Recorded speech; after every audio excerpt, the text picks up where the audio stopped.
The Taste of Cincinnati is an annual 3-day culinary arts festival held every year over Memorial Day weekend in downtown Cincinnati, highlighting some of the best culinary options in the Cincinnati area. Over 50 restaurants and food trucks set up shop, taking over a large stretch of 5th Street, offering up some of their signature dishes at affordable prices, allowing you to get a well-rounded sample of just what the Cincinnati culinary scene has to offer. The Taste of Cincinnati has built up a great reputation over the years and is now considered one of the largest and longest-running culinary arts festivals in the nation. Over 550,000 people attended the festival this year, so you could probably say it has become the traditional, unofficial kickoff to the summer for Cincinnati area residents.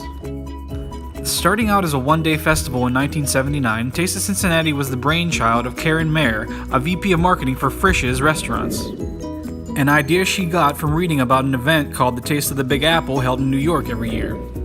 The one-day event was held in Pyatt Park, was attended by around 5,000 people, and was considered a success. As the annual event's popularity grew, it was expanded to 2 days in 1981, then to 3 days in 1988, when it also was relocated to a larger area to accommodate its ever-expanding nature.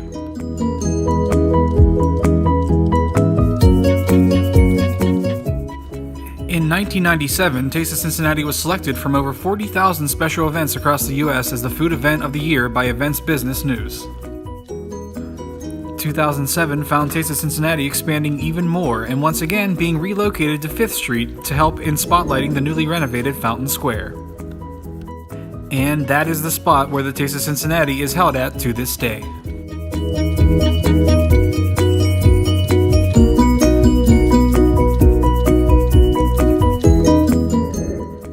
Beyond the restaurants featured at the event every year, they also had an area dedicated to the Taste of Findlay Market. Findlay Market is Cincinnati's oldest public market house and one of the city's most cherished institutions.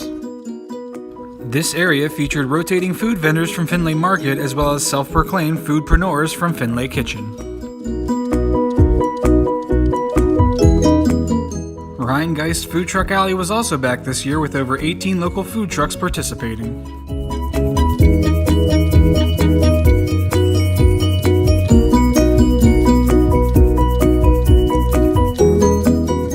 The food truck fad has really taken off and been embraced by the Cincinnati area in recent years, and this area of the festival does a great job in bringing together, promoting, and celebrating this ever-expanding culinary trend.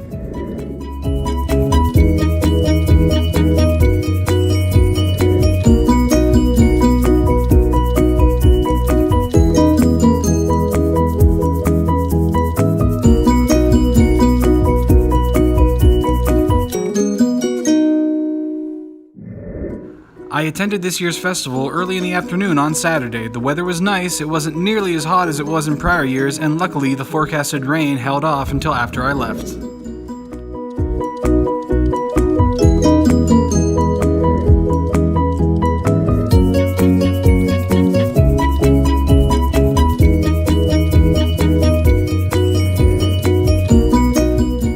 Some of the food highlights from this year's festival for me were the chicken taco from Red Sesame in Food Truck Alley. Seeing that I discovered Red Sesame at last year's festival and have since been a regular at their Jungle Jim's location, I felt it fitting to grab a taco from them.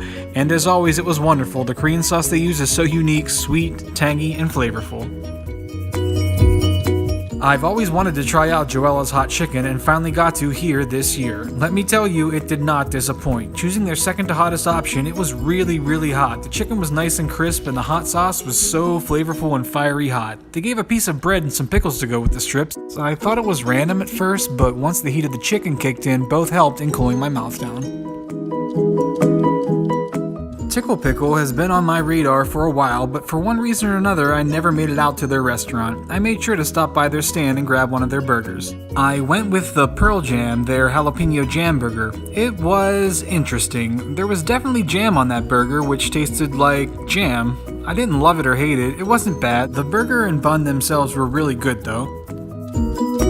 I grabbed a marinated potato and chicken skewer from Bridges. The chicken was pretty tasty. The ginger flavored sauce it was marinated in was pretty interesting. The potatoes were decent as well. And of course, I grabbed a grilled cheese donut from Tom and Chi. It's funny, I usually only eat these at festivals or events. I never order it when I go into one of their locations. It seems like a festival event type food. You can tell why it made them famous. The combination of sweet and salty from the donut and the cheese is very unique. It's really, really interesting and tasty. The Taste of Cincinnati is also a music fest featuring local and national recording artists performing on multiple stages throughout the event. I did notice at this year's event there were a lot more performances than in previous years. Almost every area that had seating had a stage or something close to it and either had live music or some kind of act going on. This year, the Music Fest culminated in a first-time ever Music Bash on Sunday featuring throwback 80s music acts like Loverboy, Rick Springfield, and the B-52s. Overall, I had a really good time at the festival this year. It was really crowded, but the lines for food weren't that bad. With all the food menus having items ranging in price from $2 to $6, it made it really affordable to try a large variety of different dishes. I will definitely be checking out the Taste of Cincinnati next year, and if you're a fellow local foodie, I would highly recommend you do the same.